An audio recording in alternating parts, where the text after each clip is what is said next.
அதிமுக முன்னாள் அமைச்சர்கள் செல்லூர் ராஜு, மாஃபா பாண்டியராஜன் ஆகியோர் தலா 4 தொகுதிகளில் போட்டியிட விருப்ப மனு பெற்றுள்ளனர். 2026 சட்டமன்ற தேர்தல் நெருங்கும் நிலையில் பல்வேறு கட்சிகள் அதிரடி முடிவுகளை எடுத்து வருகிறது. இந்நிலையில் அதிமுக சார்பில் 2026 தேர்தலில் போட்டியிட விருப்பம் உள்ள நிர்வாகிகளிடம் விருப்ப மனு பெறப்பட்டு வருகிறது. அந்த வகையில் மாநிலங்களவை எம்பி சிபி சண்முகம் தனது விழுப்புரம் தொகுதியில் இருந்து மயிலம் தொகுதிக்கு மாற விருப்பம் தெரிவித்துள்ளார். அதுபோல் முன்னாள் அமைச்சர் செல்லூர் ராஜு மதுரையில் உள்ள மதுரை வடக்கு, மேற்கு, மத்தி, தெற்கு என 4 தொகுதிகளுக்கும் விருப்ப மனு வழங்கியுள்ளார். இதற்கு முன்பு 4 முறை மதுரை மேற்கு தொகுதியில் போட்டியிட்டு 3 முறை வெற்றியை கண்ட செல்லூர் ராஜு 2026 தேர்தலில் அங்கு வெற்றி வாய்ப்பு குறைவாக இருப்பதால் 4 தொகுதிகளுக்கும் விருப்ப மனு வழங்கியுள்ளார். இதேபோல் முன்னாள் அமைச்சர் மாஃபா பாண்டியராஜன் 2016இல் ஆவடி தொகுதியில் போட்டியிட்டு வெற்றி பெற்ற நிலையில் 2021 தேர்தலில் அங்கு தோல்வியை தழுவினார்.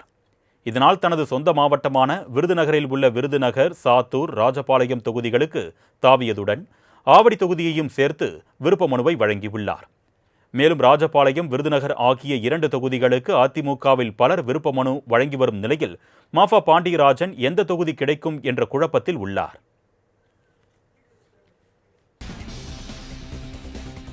49வது சென்னை புத்தக கண்காட்சி நந்தனம் YMCA மைதானத்தில் ஜனவரி 8ஆம் தேதி முதல் 21ஆம் தேதி வரை நடைபெறவுள்ளது.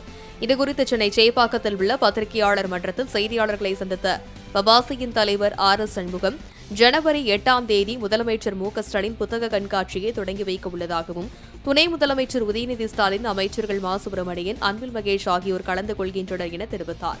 மேலும் முத்தமிழ் அறிஞர் கலைஞர் கருணாநிதி பொற்கிழி விருது மற்றும் பபாசி விருதுகளும் வழங்க உள்ளதாகவும், புத்தக கண்காட்சிக்காக 1000 அரங்குகள் அமைக்கப்பட்டுள்ளதாகவும் கூறினார்.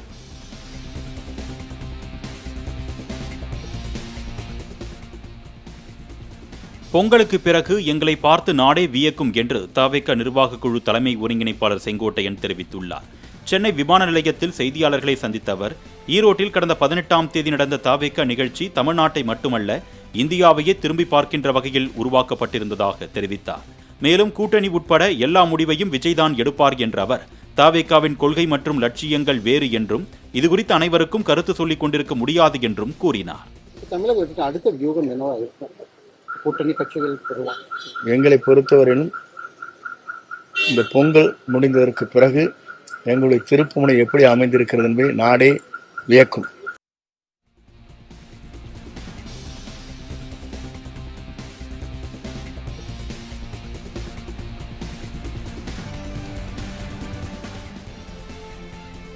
ஓசூரில் பொது சாலை ஆக்கிரமிப்பு தொடர்பான வழக்கில் எம்பி கோபிநாத்துக்கு நோட்டீஸ் அனுப்ப சென்னை உயர்நீதிமன்றம் உத்தரவிட்டுள்ளது. கிருஷ்ணகிரி மாவட்டம் ஓசூரைச் சேர்ந்த SG நாயஸ் என்பவர் தங்கள் உறவினர்களுக்கு சொந்தமான இடத்தை கோபிநாத் எம்பி ஆக்கிரமித்து இரும்பு கேட், கடைகள் கட்டியிருப்பதாகவும், பதவி, அதிகாரம், செல்வாக்கை பயன்படுத்தி புறம்போக்கு நிலங்களுக்கு பட்டா பெற்றிருப்பதாகவும் வழக்கு தொடர்ந்துள்ளார். இந்த வழக்கை விசாரித்த நீதிபதிகள் SM சுப்பிரமணியம், C குமரப்பன் அமர்வு ஓசூர் மாநகராட்சி ஆணையர், காங்கிரஸ் எம்பி கோபிநாத் ஆகியோர் பதில் மனு தாக்கல் செய்யவும், மனுதாரர் புகாரின் மீது எடுக்கப்பட்ட நடவடிக்கை குறித்து அறிக்கை தாக்கல் செய்யவும் உத்தரவிட்டு வழக்கின் விசாரணையை 2 வாரங்களுக்கு தள்ளி வைத்தனர்.